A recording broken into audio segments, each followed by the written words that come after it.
my name is April. I study in Palaces School. But today we're going to present about tadpoles. So this is the alligator. This is the face. This one, okay.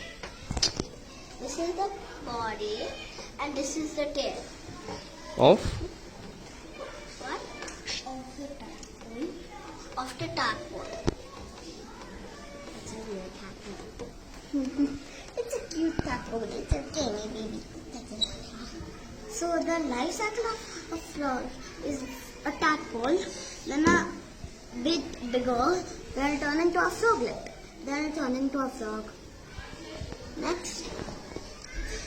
Is that next? Hello everybody.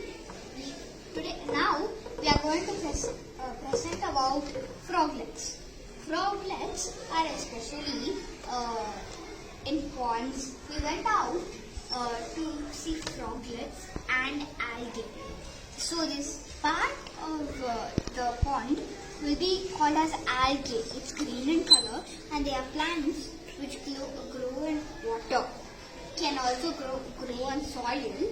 So basically our friend Anvi was talking about tadpole, but she made a mistake about talking about the froglet.